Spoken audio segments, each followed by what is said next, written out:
Hello people of the world, and welcome to today's episode of Coffee Chats with Jax, soon to be the Unity Project. Today I want to talk to you guys about something that is a very, very important issue to me. I've made a handful of videos about it in the past, but it's something that's kind of been coming up a bit more in the recent days that I just want to address and talk about a little bit. Again, if any of you guys have read my book or know my story by watching videos and whatnot, you'll know that I have a bit of a history with sexual assault. And without going into details in this specific video, it's unfortunately been a series of trauma in my life from a younger age, and it's something hard to talk about. It's actually something that's even hard for me to talk about in therapy, which I'm trying to get myself grace for because, I don't know, I trust my therapist more than anybody. And for some reason, it still feels scary talking about this kind of thing with her. And I don't know if that's me afraid of being too dramatic, if that's me thinking that, oh, what happened to me wasn't a big deal, let's just brush by it, or if it's me kind of in that same series of fears of like, if I'm too much or too emotional or whatnot, this person's gonna leave. It could be anything. But since sexual assault and trauma is an issue that is very close to my heart, you would think that if I were in a situation where someone was doing something I didn't want them to do, or if I felt uncomfortable, or if, I don't know, anything like that, even in that like neighborhood were to happen to me again, you'd think that I would be like loud and, no, this is bad, inappropriate, telling everybody, like standing up for myself. You'd think it would be a little easier, but it's not. And I've been doing a lot of thinking about that and talking with my therapist about why I still have a hard time putting up boundaries and saying no and confronting issues for what they are, or quote unquote making a big deal out of something when, say, a guy makes me uncomfortable. What my therapist and I talked about, which was really helpful, was that the responses that I got when I initially came forward and stuck up for myself when I was experiencing my first assault were really horrible. The responses I got were kind of like a trauma in themselves.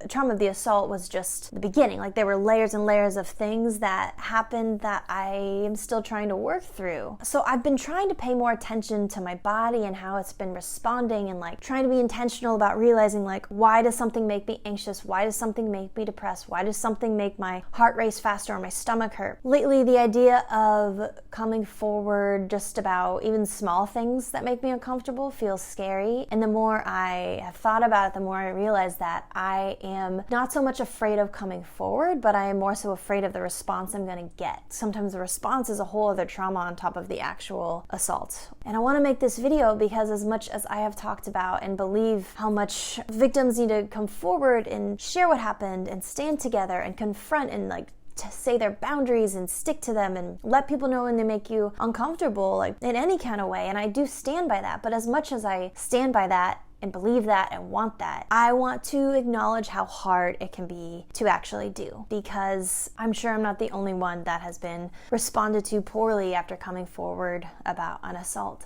And I'm not the only one who knows how painful it is to have people that you expect to be there for you, loved ones, people who are supposed to look out for you in your life, really just drop the ball and not care how they should and not be there for you how they should. And so sometimes just my mind feels like ignorance is bliss. Like I'd rather just not know if this person was going to be there for me, because it would hurt me too much if they weren't. If you are out there and you can relate to this at all, and if you are an advocate and whatnot, know that it's okay and you're not a bad person and you're not wrong for it taking a longer time than it feels like it should. Know that I'm standing there with you. And we got to be patient and compassionate on ourselves. We got to recognize our boundaries. We got to recognize when we're uncomfortable, but sometimes standing up and doing something about it is harder than it seems like it should be. So I know that I get frustrated when I feel like I can't do that and I can't make a big deal out of something for me, when I am a big deal. When things happen to me, it is a big deal because I'm important and my boundaries are important and my comfort is important. And sometimes I feel like I worry way too much about the comfort of other people than my own. Like I'd rather keep my mouth shut, be uncomfortable so I don't cause someone else discomfort. And I think part of why I do that is because I'm scared of the response that I'm going to get if I don't. Scared of our pain, honestly. Have patience with yourself and know that wherever you are in your healing journey, in your healing process is okay. Thank you for watching this video. If you want to read my book, Finding Home, I go way more in depth about my story, this story specifically, and lots of other ones, and kind of how I got from point A to point B, and what my healing process has looked like, what it's looked like for me to be able to step more inside my own skin. You can purchase that by going to jackiegtv.com or go to a link in the description box below to grab a copy of that book. I would love for you to read my story. I'll write a letter and sign it and all the things. Thank you for watching this video. I hope you have a wonderful rest of your week, and I will talk to you soon.